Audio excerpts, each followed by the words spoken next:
The desert was quiet tonight. The Nile moved like a ribbon of silver beneath the moon, its surface breathing softly against the banks of time. And there, within the whisper of reeds and distant sigh of the wind, the story of Cleopatra began again, not as a tale of power or empire, but as a lullaby of memory and starlight.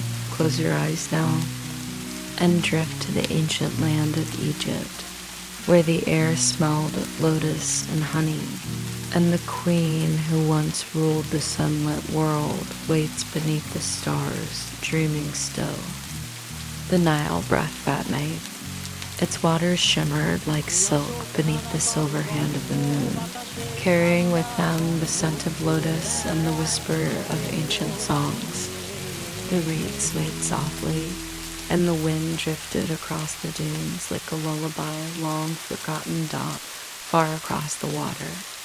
Torches flickered from the palace terraces of Alexandria, where marble met moonlight, and silence wrapped the great city in a gentle dream. And there, upon the balcony of her chamber, stood Cleopatra, the last pharaoh of Egypt, but not as history remembers her, not the queen of conquest or cunning diplomacy, but a woman wrapped in the stillness of night, her golden crown resting beside her, her hands bare against the warm stone. She looked out across the endless river, her eyes reflecting the moon's light. Each ripple on the Nile was a memory, a story of her reign, her love, her people. "The river remembers," she whispered, her voice barely parting the silence. "Even when time forgets, the Nile still sings." The night around her seemed to listen out below. The gardens of the palace were alive with fragrance.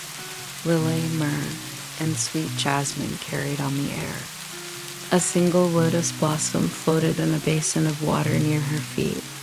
It had opened at dusk, as if waiting for her. Its petals pale as moonlight dot, she reached down and touched the water, feeling its coolness. It felt alive, ancient, eternal dot, and in that moment, as her reflection rippled, Cleopatra felt the boundary between waking and dreaming begin to blur. The sound of the Nile grew softer, distant, as though she were drifting within it. When she lifted her eyes, the palace around her had begun to fade, its pillars dissolving into mist. Stars brightened, and the moon grew larger, closer, glowing with a light that was almost golden. From the horizon, a soft voice called, not a sound of this world, but something deeper. It was the river itself. "Come," it seemed to say, "walk with me through memory. The past is not gone, it only sleeps." And so she stepped forward. Barefoot, she walked into the mist, her silk gown whispering against the air. Each step felt weightless, dreamlike.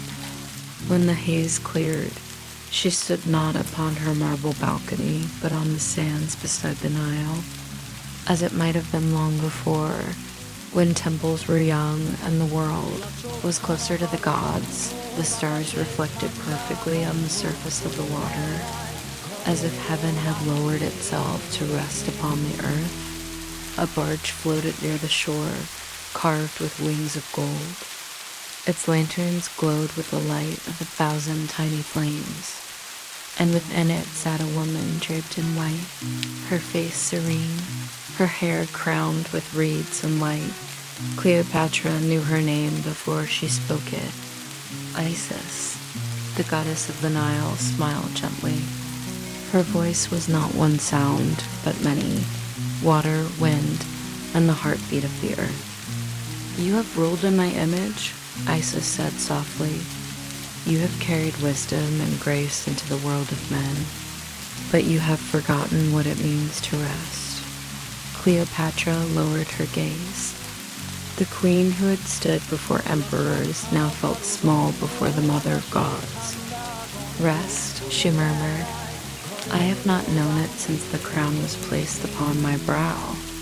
Isis reached out her hand, and the surface of the river rose like silk, forming a pathway of liquid light.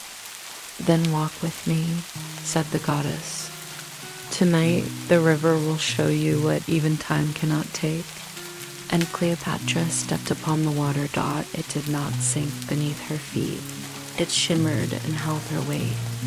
Glowing faintly beneath each step she took, the barge glided beside her, carrying Isis through the reflection of stars. They moved in silence for a long while, until the horizon began to shift. Temples rose from the mist, columns adorned with hieroglyphs, and the sound of distant prayers filled the air. "Do you see them?" said Isis, "the ones who came before you." Cleopatra turned her head. Along the banks, shadowy figures stood, pharaohs of ages past, wrapped in gold and linen, their faces calm and radiant. "They were kings and queens like you," said the goddess. "They built their names into the stone, but now their names are whispers, carried only by the wind."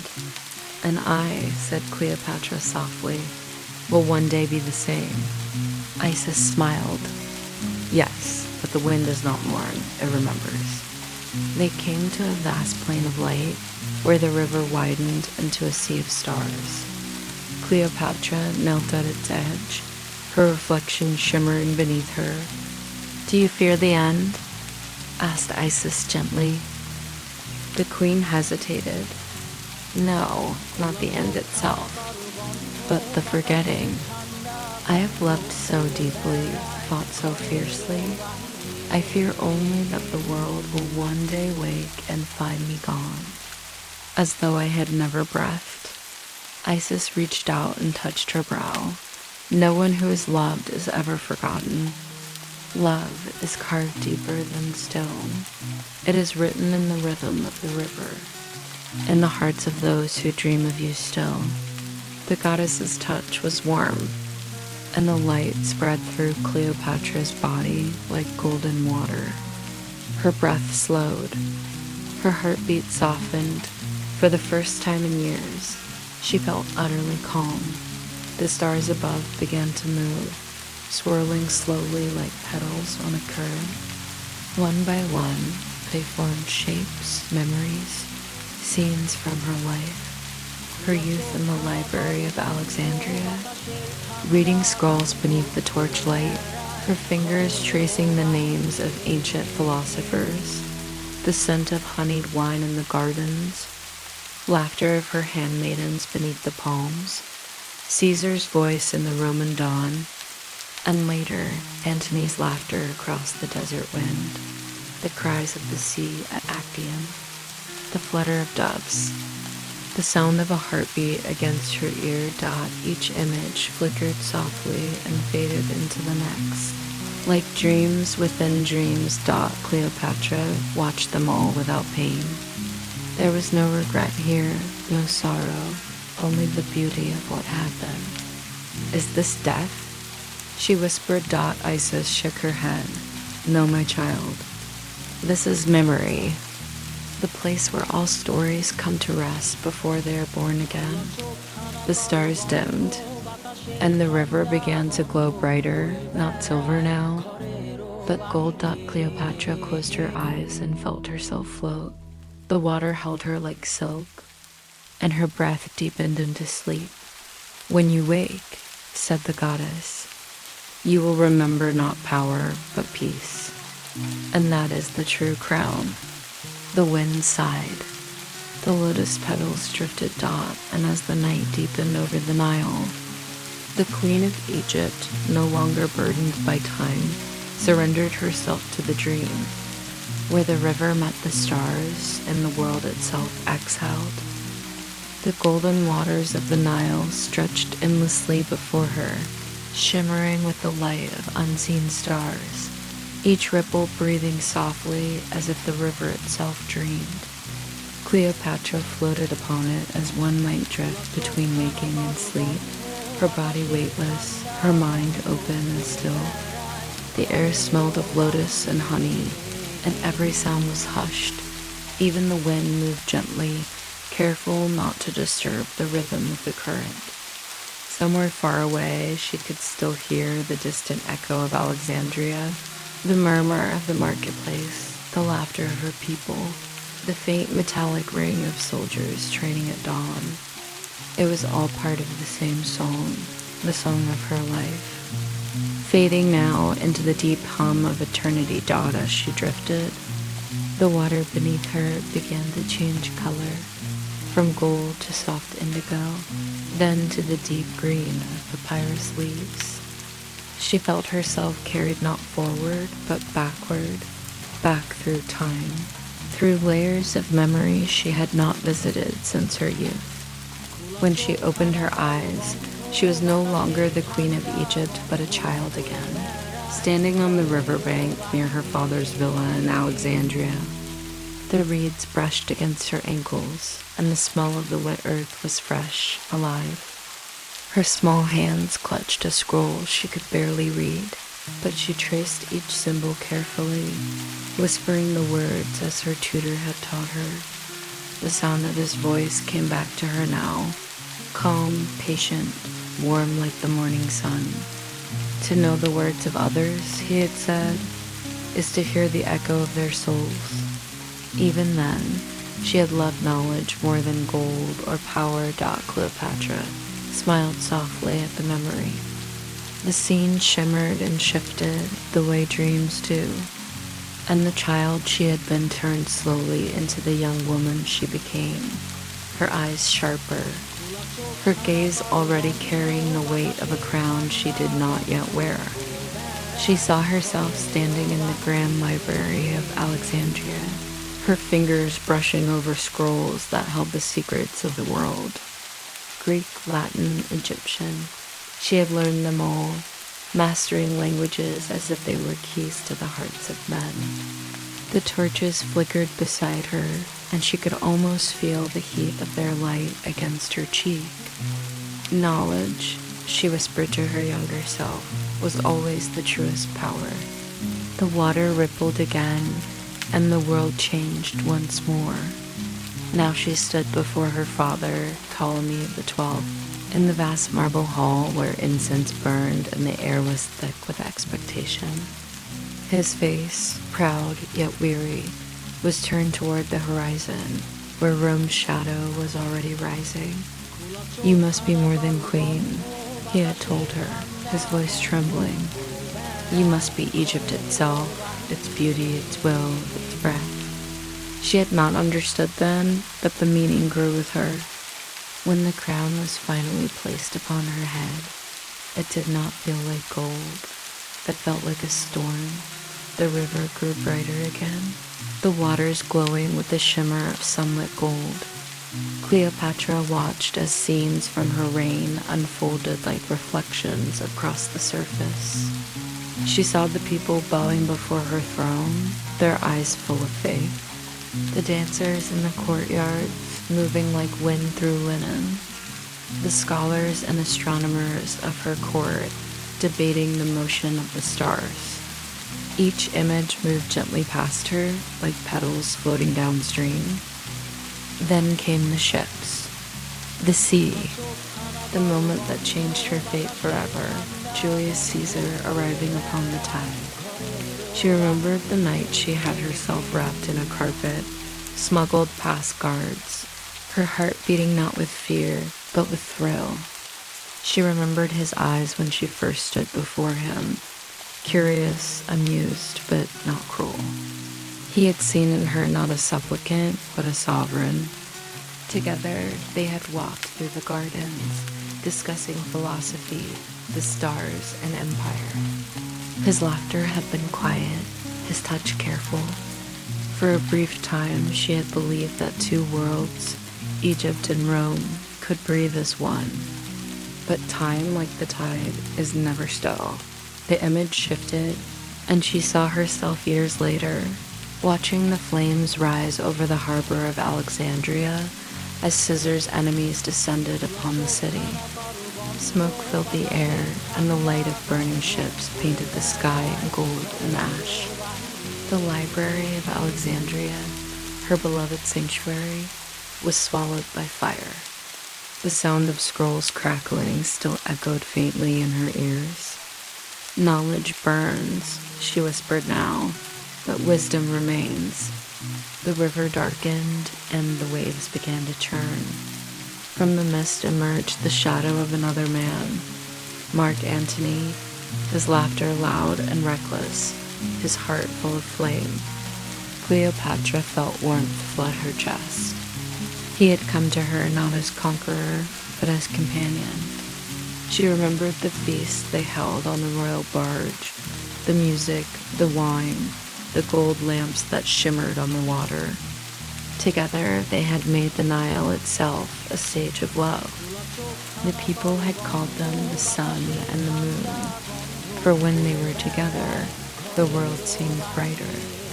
Yet even love, in the hands of destiny, is fragile. The water began to move faster now, pulling Cleopatra through memories she both cherished and feared. The laughter of Antony faded, replaced by the sound of drums, the drums of war. She saw his face hardened by loss, saw the Roman banners closing in, saw herself standing upon the balcony of her palace, watching ships burn once more. She remembered the weight of silence after defeat, the cold echo of footsteps in an empty hall, and then the chamber, the serpent, the final act. The moment when power slipped away, and the only thing left to rule was the self. She had not feared death that day. She had feared only waking in a world where her name no longer mattered. But now, as she floated through the river of memory, she realized something gentle, something freeing. Names fade, but essence endures. The Nile does not remember each drop of rain. It remembers only that it flows. The waters around her began to glow again, softer this time, silver like the moon, pure and calm. She heard the voice of Isis once more, carried by the wind that danced above the surface. "You see now," said the goddess, her tone tender indeed. "You have never been lost. You are the river, always changing, always eternal. Empires crumble, lovers vanish, but the current moves on. You are not the queen of a nation. You are the breath of its soul." Cleopatra closed her eyes. "Then I am not forgotten," she whispered. "No," said the goddess. "Those who sleep with the memory of your name still carry you within their dreams. Every tide that kisses the shore, every breeze that stirs the papyrus carries your voice." Cleopatra's body glowed faintly beneath the light. She felt her burdens dissolving, the crown, the politics, the sorrow, the endless hunger for legacy. In their place bloomed something softer, peace. She thought of the people she had ruled, the laughter of children in the streets, the traders by the harbor, the soft songs sung at twilight. Egypt was not marble and gold. Egypt was breath and river and heartbeat. And it would go on. The goddess extended her hand, and the stars above began to lower, forming a bridge of light over the river. "It is time," she said. Cleopatra stepped upon the bridge. Each step she took left a trail of light behind her, fading slowly into the mist. She felt herself rising, not upward into the sky, but inward, deeper into stillness. The stars were not distant anymore. They surrounded her, gentle and alive. She felt them hum softly, as if the universe itself was breathing her name. Somewhere far below, she could hear the Nile still moving, hear the soft calls of birds awakening before dawn. The world was turning as it always had. The river of memory continued to flow, and within it, Cleopatra rested, not as ruler or legend, but as dream. The river carried her gently toward the horizon, where dawn and eternity seemed to meet in a haze of gold. Cleopatra felt no fear, no weight, only the tender hum of the current beneath her, as if the Nile itself was breathing her onward into a world beyond names. The air grew warmer, sweeter. The scent of lotus deepened, mingled now with something older, frankincense and myrrh, the fragrance of temples that once reached toward the heavens. Slowly, the sound of water softened, replaced by the faint rustle of leaves. When she opened her eyes, she found herself standing not upon the river, but in a vast garden made of light. The soil beneath her feet shimmered with flecks of gold dust, and the trees glowed faintly as though they were spun from moonlight. Every leaf held a memory. Every flower seemed to sigh with life. A soft breeze brushed her skin. She looked around and saw that the garden stretched infinitely, bordered not by stone or wall, but by a horizon of stars. The sky above was not the sky of Egypt. It was deeper, quieter, a place where time itself had fallen asleep. The air carried whispers, voices that were not voices, the murmurs of the ancients who had passed into the gentle silence of remembrance. Cleopatra felt no need to speak. Her heart understood the language of this place.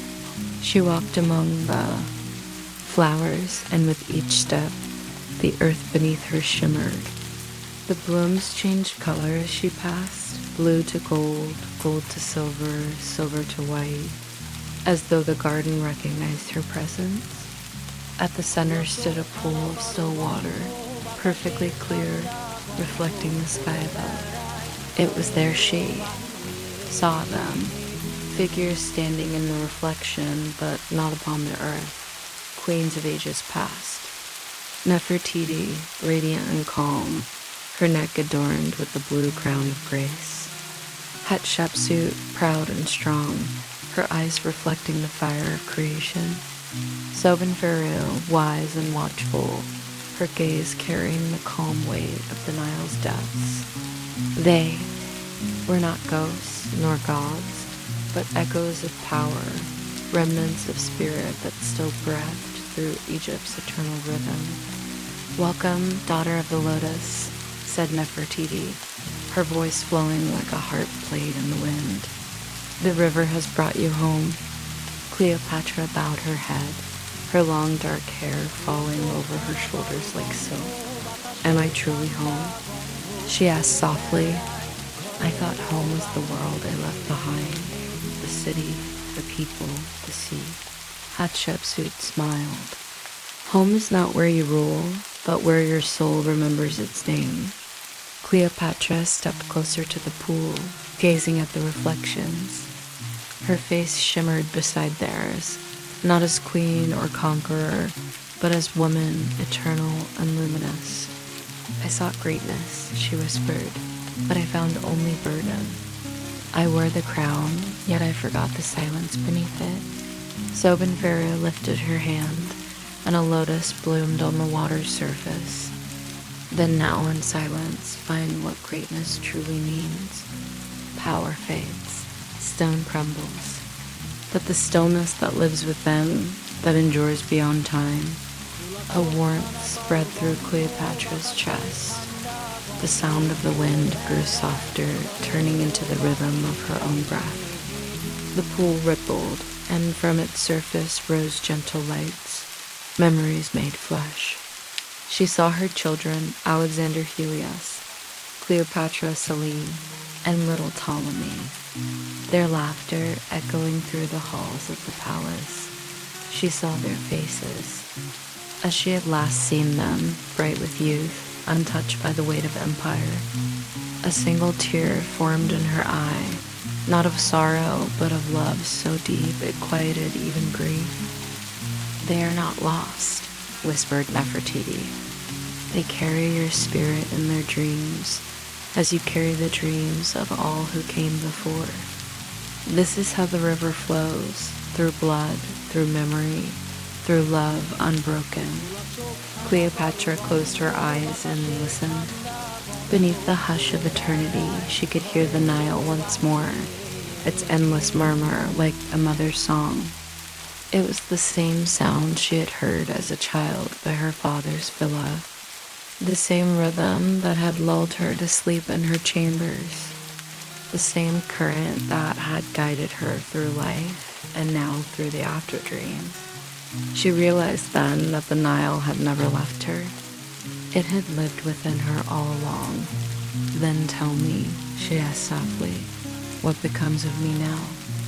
Hatshepsut's voice came gentle and sure. "You will rest, but not in shadow. You will dream within the memory of the world. Each dawn that touches the river will carry your name. Each moon that glides over Egypt will whisper your story. You will become part of the breath of the earth."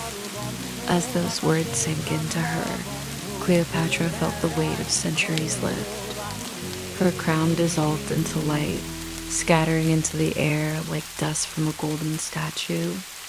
Her robe turned to mist, and her form grew lighter, almost transparent. The garden began to shimmer brighter around her, the sky blooming into soft hues of rose and amber. She was no longer bound to the form of a woman, nor to the sorrow of a queen. She had become the breath between worlds, the echo between water and wind. The other queens bowed their heads. Their forms too began to fade, merging into the stars above. The garden became a horizon of pure light, endless and calm. Cleopatra stood alone for a moment, yet she felt no loneliness, only unity. The feeling that she was everything and nothing, queen and current, voice and silence. A final breeze passed through her hair, carrying with it a single whisper, the voice of Isis. Soft and infinite, "Rest thou, beloved daughter. You have ruled long enough. The world remembers. Sleep within its heart." And so Cleopatra lay upon the golden grass beside the pool. The stars above her pulsed like slow heartbeats. Her eyes drifted closed, her breath steady and slow. The garden dimmed into dusk, and the sound of the Nile returned, carrying her once more toward the quiet beyond dreams. The river shimmered like liquid silver, stretching across the horizon until it touched the sky dot as her consciousness faded. She saw for a fleeting moment the face of the moon, full, serene, eternal. It smiled upon her, and she smiled back. Her final thought was not of empire, nor of loss, but of peace. The kind of peace that only comes when the soul realizes it has been home all along. The garden melted into starlight. The Nile became the universe itself, flowing endlessly. Cleopatra's name became a breath upon the wind, a whisper beneath the surface of time. And in the stillness of eternity, Egypt dreamed. And in that dream, Cleopatra lived on, forever queen, forever calm. The hush of the universe surrounded her. Cleopatra drifted through a silence so complete that even thought seemed to rest. There was no sky, no river, no separation between breath and stillness, only the sensation of gentle movement, like being carried in the palm of the cosmos itself. Time had no meaning here. She could not tell if moments or centuries passed between one heartbeat and the next, but she felt herself unfolding, expanding, like light pouring through water. Every sorrow she had carried, every triumph, every name, once whispered in her honor, all of it dissolved into something vast and quiet. Gradually, the silence changed. It began to pulse with rhythm, a slow, endless wave, and she realized she was hearing the heartbeat of the Nile, not as a river of water, but as the living spirit of Egypt. Its sound was deep, ancient, full of memory. It spoke not in words, but in sensations. The cool weight of the current, the scent of rain on the desert wind, the golden shimmer of sunrise over the dunes. Cleopatra understood it completely, as if it were her own soul speaking back to her. She opened her eyes, though in this place, opening one's eyes meant only awakening to awareness, and saw that she floated above a landscape both familiar and new. Below her stretched the Nile, winding like a blue ribbon through the golden earth, its banks blooming with papyrus and palm. Villages dotted the horizon, their fires glowing softly in the dusk. She could see the outlines of temples, the pyramids glinting faintly under moonlight, and beyond them, the sea, calm and eternal. Yet none of it was exactly as it had been. It was pure, more luminous, as though she were seeing not Egypt itself, but its spirit, the dream that gave rise to its form. A voice drifted to her then, gentle as a sigh. "You are a part of it now," it said. "You are the breath between the tides." Cleopatra turned, though there was no need to turn, for thought and motion were one.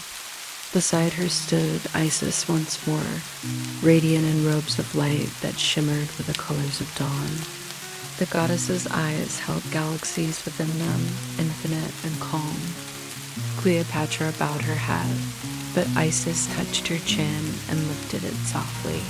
"No need to kneel, beloved one," said the goddess. "You have remembered what you truly are. The river flows through you, as it flows through all things. You were never apart from it." Cleopatra's voice was a whisper, barely more than breath. "Then why did I spend my life seeking it? Seeking meaning, love, power, remembrance? Because to seek," said Isis, "is to live. And to live is to forget. The forgetting allows the rediscovery, and it is through rediscovery that the soul awakens to itself." The queen closed her eyes and let the words sink deep. Beneath her, the river gleamed like molten gold. Each ripple carried the laughter of children, the songs of workers in the fields, the rustle of palm leaves in the wind. Egypt was alive, eternal, breathing through the ages. And Cleopatra understood, finally, that the river was not a boundary between life and death. It was the bridge between them. Every life was a drop returning to the tide. Every love, every grief, every whispered prayer to the gods was part of the endless current. As she watched, the waters began to rise toward her, not in destruction, but in gentle embrace. The light of the Nile enveloped her, flowing through her veins, filling her with warmth and calm. She could feel the pulse of every living thing, the heartbeat of fish beneath the surface, the rustle of reeds, the sigh of desert wind. She was everywhere at once, in the stars above, in the soil below, in the breath of every dreamer who would one day speak her name. She remembered the nights in her mortal life, when she would stand by her balcony, gazing out over the dark river, wondering what lay beyond it. Now she knew. Beyond it was this, not nothingness, but everything. Beyond it was unity. "Will they remember me?" she asked, though she already knew the answer. Isis smiled. "They will remember stories, and in those stories you will breathe.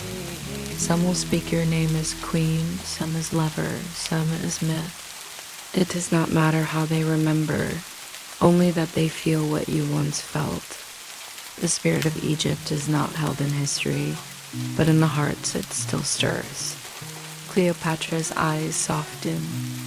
"Then I am not gone." "No," said the goddess.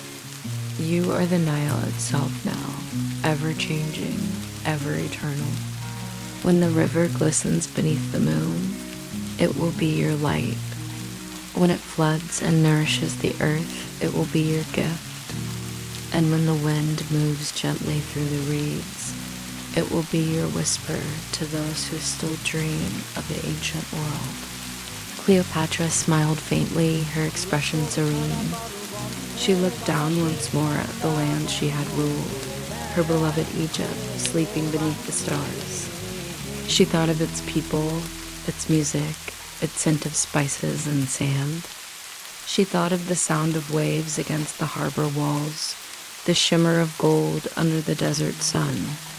And she thought of love, not just the love she had known for others, but the love she now felt for the world itself.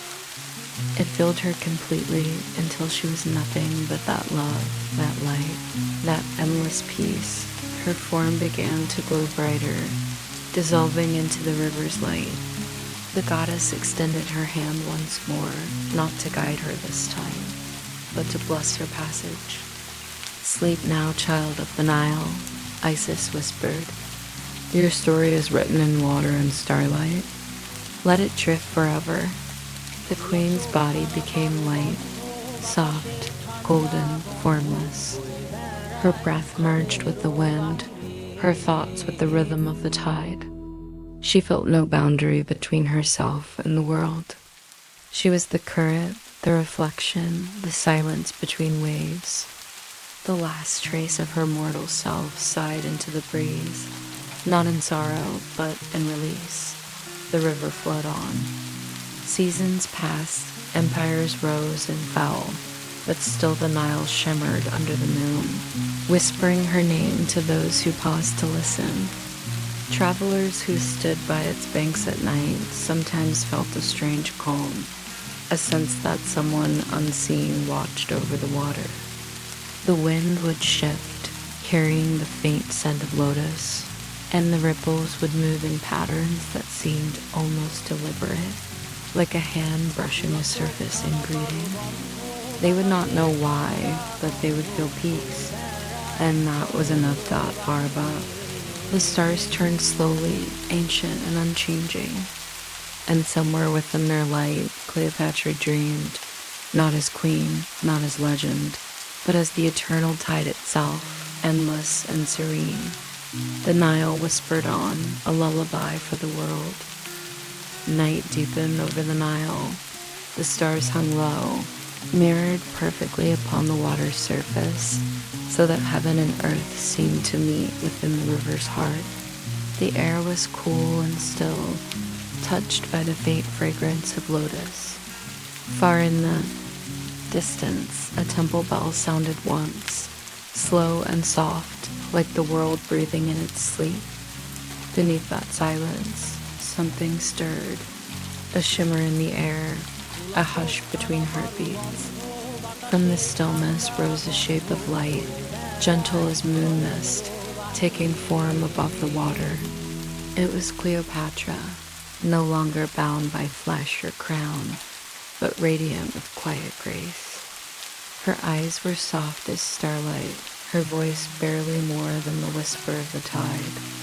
She moved without motion, drifting like thought across the surface of her beloved river.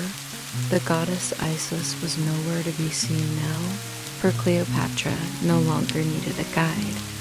She had become one with the current, one with memory itself. Every wave that rippled through the Nile was her voice, every glimmer of moonlight her touch. She was not queen over Egypt anymore. She was its pulse, its dream, its eternal calm. And yet, though she rested in that peace, she could still feel the hearts of those who slept nearby. The fishermen who dozed beside their boats, the farmers lying beneath the open sky, the children curled close to their mothers, their dreams drifted toward her like tiny lanterns floating down the river. Cleopatra watched them all, and with each dream that reached her, she felt love stir softly within her, as though each mortal heart were a star lighting the waters anew. Sometimes she would send back a whisper, not in words, but in feeling, a calm that wrapped itself around the restless sleeper, a vision of moonlit waves to ease a troubled mind, a memory of warmth that made a grieving heart finally rest. And though they never knew her name, those dreamers would wake with peace and their chest in a strange sense that the river had spoken to them in their sleep.